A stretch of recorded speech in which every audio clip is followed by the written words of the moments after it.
Il y a des regards qui ne trahissent rien, des sourires paisibles qui dissimulent les plus profonds abîmes. Juliette Binoche en est l'incarnation parfaite. Une actrice adulée, une femme récompensée, une présence douce et lumineuse. Et pourtant, derrière les tapis rouges, les trophées dorés et les applaudissements fervents, elle a connu ce que tant d'autres taisent l'abandon. Non pas un seul, mais répété, silencieux, invisible, cruel. On l'imagine forte, résiliente, insubmersible. Mais que se passe-t-il quand l'enfant blessé en soi continue de crier à travers chaque séparation? Quand chaque amour devient une répétition d'une perte plus ancienne. Juliette Binoche a aimé intensément. Elle a aimé des hommes brillants, fuyants, tourmentés, Léos Carax, André Allais, Benoît Magimel, des histoires passionnées mais jamais apaisées. Des amours vécus à la marge, souvent dans l'ombre, toujours avec pudeur. Jusqu'à ce qu'ils s'éteignent l'un après l'autre, sans fracas, sans scène. Juste un vide. Elle a élevé 2 enfants seuls. Elle a continué à tourner, à sourire, à gravir les marches de Cannes comme si de rien n'était. Mais dans ses rares confidences, elle parle d'un mot qui revient toujours: abandon. Elle en parle comme d'une empreinte indélébile laissée par une enfance fragmentée, comme d'un fil rouge invisible qui relie tous les hommes de sa vie. Alors que s'est-il vraiment passé dans le cœur de Juliette Binoche? Pourquoi, malgré la beauté, la renommée et le talent, l'amour ne l'a-t-il jamais retenue? Pourquoi semble-t-elle toujours celle qu'on quitte en silence? Celle à qui l'on tourne le dos doucement, sans fracas mais sans retour, c'est pas un simple récit de rupture. C'est une lente érosion, une suite de départs de silence, de blessures profondes, une tragédie intime, presque invisible, tissée dans les non-dits. Mais pour comprendre ce qui ronge doucement une femme que tout le monde croit invincible, il faut remonter loin, très loin. Là où les premières failles se sont ouvertes, là où l'histoire commence vraiment avant les projecteurs, avant les scénarios, avant même l'idée du cinéma, il y avait une petite fille perdue entre 2 silences, celui de sa mère, trop absente, et celui de son père, trop lointain. Juliette Binoche, née en 1964 à Paris dans un univers a priori propice à l'épanouissement artistique, une mère actrice, et metteuse en scène, un père sculpteur et metteur en scène de théâtre. Mais très vite, cette apparente richesse culturelle laisse place à un manque fondamental, celui de la présence parentale. Ses parents se séparent alors qu'elle n'a que 4 ans. La rupture est brutale, non pas par le conflit, mais par le vide qu'elle creuse. Juliette et sa sœur Marion sont envoyées en pension ballottée entre foyer oncle-grands-parents. Leur mère, absente, pour des raisons professionnelles et personnelles, les confie à d'autres bras. Leur père, quant à lui, s'efface peu à peu du paysage. La sensation d'être abandonné, de devoir survivre sans guide, s'installe insidieusement dans le cœur de l'enfant. Juliette, très tôt, développe une forme d'indépendance douloureuse. Elle apprend à ne dépendre de personne. Elle devient silencieuse, observatrice, hypersensible. À l'école, elle se sent souvent en décalage, comme si un monde intérieur trop grand l'empêchait de se fondre dans celui des autres. Et dans ce monde intérieur, une peur tenace, la peur de l'abandon, qui devient le filtre à travers lequel elle perçoit toutes ses relations. Son rapport à la mère est teinté d'admiration et de distance. Une mère forte, libre, mais insaisissable. À l'âge adulte, Juliette racontera que sa mère, bien qu'aimante à sa manière, était souvent ailleurs physiquement et émotionnellement. Quant au père, la blessure est plus silencieuse mais plus profonde, une figure masculine absente qui n'a pas su ou pas pu lui offrir l'amour rassurant dont elle avait tant besoin. C'est cette faille, cette brèche affective précoce qui deviendra un moteur puissant dans sa quête artistique, mais aussi paradoxalement une malédiction dans sa vie amoureuse. Car comment bâtir une relation stable quand on attend inconsciemment que l'autre vous quitte, quand on anticipe toujours l'abandon au point de presque le provoquer? Juliette Binoche ne s'est jamais présentée en victime, mais dans les interstices de ses interviews, dans le choix de ses rôles, dans la pudeur de sa vie, privée, une blessure muette transparaît. Celle d'une petite fille qui, pour ne pas souffrir à nouveau, a appris à se suffire à elle-même. Même quand son cœur hurlait le contraire, quand Juliette Binoche pénètre pour la première fois un plateau de tournage, elle n'a pas encore 20 ans. Elle arrive comme une étoile discrète, mais déjà incandescente. Formée au Conservatoire national d'art dramatique, elle ne tarde pas à fasciner les réalisateurs par sa présence singulière, un mélange de douceur fragile et d'intensité farouche. En 1985, le public la découvre dans Rendez-vous de André Téchiné, puis elle explose littéralement sous la direction de Léos Carax. Dans Mauvais sang, en 1986, le cinéma français vient de trouver son icône. Juliette devient très vite l'incarnation d'une nouvelle féminité, à l'écran introspectif, torturé, magnétique. Elle refuse les rôles faciles. Elle choisit les films exigeants, les réalisateurs radicaux, les scénarios à double fond. Elle traverse les frontières du cinéma français pour aller vers l'international avec Christophe Kieślowski, Trois couleurs bleues, et Anthony Minghella de English Patient, qui lui vaudra l'Oscar de la meilleure actrice dans un second rôle. Elle devient une légende vivante, rare, insaisissable, libre. Les festivals la couronnent les journalistes, la vénèrent les maisons de couture, l'adoubent, tout semble parfait. Mais derrière cette lumière glacée des flashs, une autre réalité s'impose, Juliette vit seule. Les hommes qu'elle aime s'effacent. Elle élève ses enfants sans compagnon. Elle ne s'étale jamais dans les magazines. Elle cultive le silence comme une armure, et ce silence souvent interprété comme de la force cache parfois une immense solitude. La gloire pour elle n'a jamais été un refuge. Elle l'a souvent comparé à une illusion d'optique, on croit que vous êtes comblé parce que vous êtes vu, mais être vu ne signifie pas être aimé. Et dans ce paradoxe cruel, Juliette se débat entre l'admiration publique et le vide privé. Ses rôles eux-mêmes trahissent cette fêlure. Que ce soit dans Bleu, où elle incarne une femme qui perd sa famille et s'enferme dans le silence, ou dans Silmaria, où elle joue une actrice confrontée à sa propre obsolescence émotionnelle, Juliette semble toujours rejouer des variations sur l'absence, la perte, l'abandon. Et comme souvent dans les histoires de femmes puissantes, c'est au sommet de sa gloire que l'amour frappe à sa porte. Mais cet amour n'aura rien de salvateur. Il sera flamboyant, intense, parfois brutal et profondément destructeur. Dans la vie de Juliette Binoche, l'amour est venu comme le cinéma, avec intensité, avec mystère, avec danger. Ses relations amoureuses ne ressemblent pas à des idylles tranquilles. Elles sont des tremblements de terre, des ouragans feutrés. À chaque homme, une déflagration. À chaque histoire, une perte silencieuse. Le premier grand amour qui marque sa trajectoire est celui avec Léos Carax, le jeune prodige du cinéma français, aussi génial que tourmenté. Ils se rencontrent sur le tournage de Mauvais sang. Juliette est fascinée. Carax, de son côté, voit en elle sa muse, son énigme. Leur relation à l'image de leur film est brûlante et insaisissable.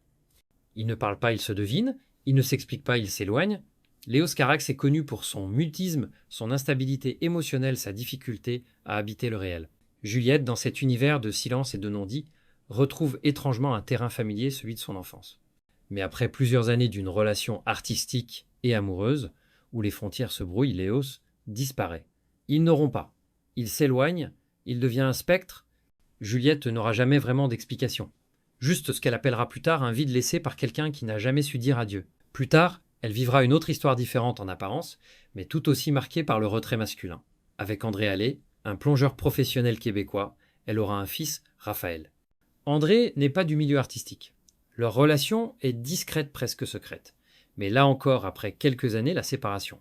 Juliette se retrouve mère célibataire, assumant seule l'éducation de son enfant, tout en poursuivant sa carrière sans pause. L'amour s'éclipse et avec lui une part d'elle-même qu'elle avait osé offrir. Puis vient Benoît Magimel. L'acteur est plus jeune qu'elle, impulsif, talentueux mais instable. Sur le tournage des Enfants du siècle, ils tombent amoureux. Leur passion est immédiate, fusionnelle. Ils deviennent parents d'une petite Anna. Mais Magimel lutte avec ses propres démons, la drogue, l'alcool, les dérives nocturnes. Juliette tente de maintenir l'équilibre, de sauver cette famille qu'elle voulait tant. Mais une fois encore, elle est celle qui reste, tandis que l'autre s'effondre ou s'enfuit. Ce schéma se répète comme une mélodie douloureuse. Juliette Binoche attire des hommes qui ne savent pas rester, des hommes qu'elle tente d'aimer au-delà de leur chaos, parfois au mépris de sa propre paix intérieure. Elle espère, elle attend, elle endure. Mais à chaque fois, c'est elle qui ramasse les morceaux, sans bruit, sans plainte. Dans ses interviews, elle évoque rarement ses ruptures. Elle parle plutôt de chemins différents, de cycles qui s'achèvent, mais derrière cette pudeur, il y a une solitude immense, une lassitude face à l'inévitable. Comme si au fond, elle ne croyait plus qu'un homme puisse véritablement rester. Ses amis la décrivent comme lumineuse mais secrète. Elle ne se livre jamais totalement. Peut être parce que chaque fois qu'elle a aimé, elle s'est perdue un peu plus.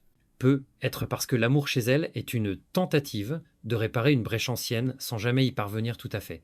Et alors elle se retire. Elle s'enferme dans ses rôles, dans la peinture qu'elle pratique en secret, dans la solitude qu'elle apprivoise avec élégance.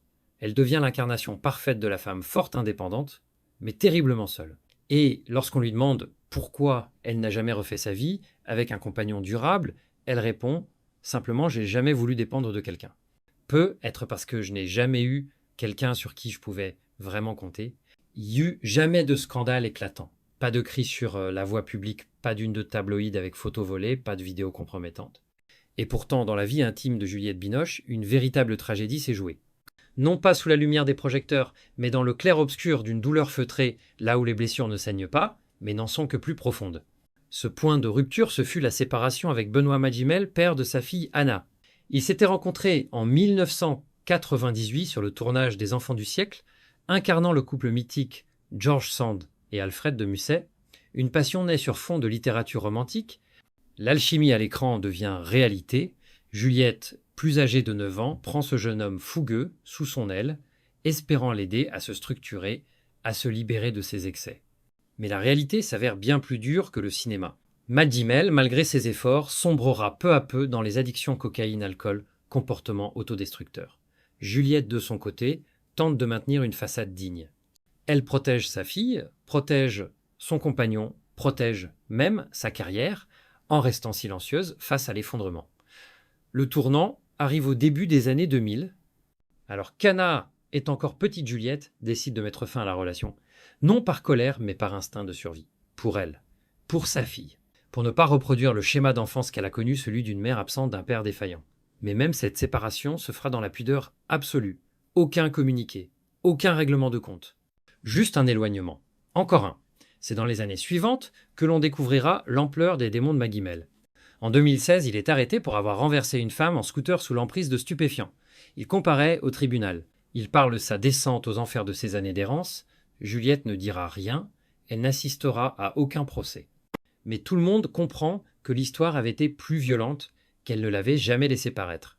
Entre-temps, elle continue sa carrière avec brio. Mais un détail revient chez tous ses partenaires de tournage. Juliette ne reste jamais en coulisses. Elle tourne, puis elle part, discrète, intouchable, comme si elle craignait que l'affection trop vive finisse encore par la consumer. Dans une rare interview à Télérama, elle avoue « Je suis passée par des tempêtes, certaines invisibles. Mais ce sont celles qui m'ont le plus changé. Elle ne nomme personne, elle ne blâme personne.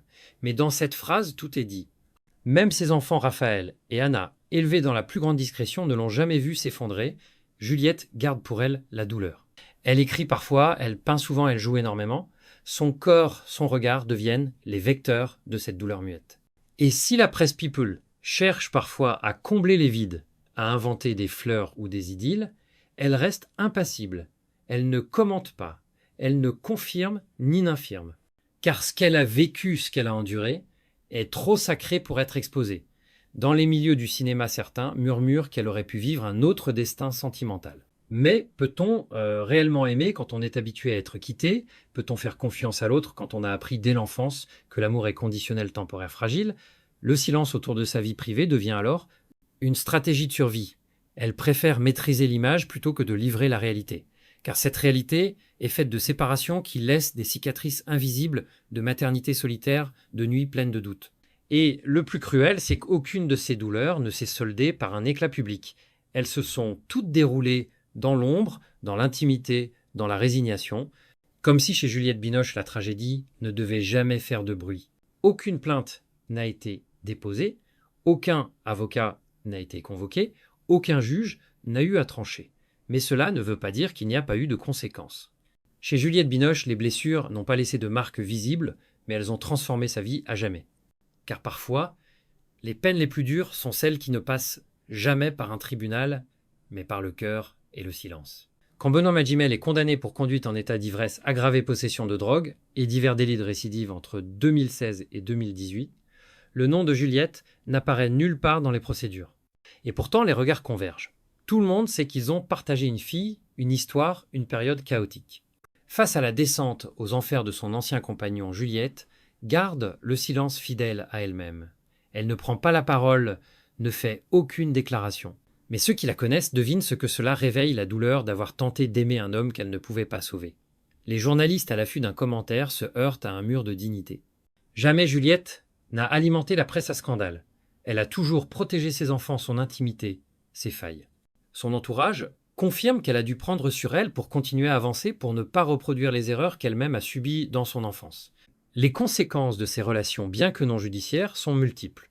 Elle choisit ses rôles avec une prudence croissante, privilégiant les personnages de femmes résilientes, ambivalentes, lucides.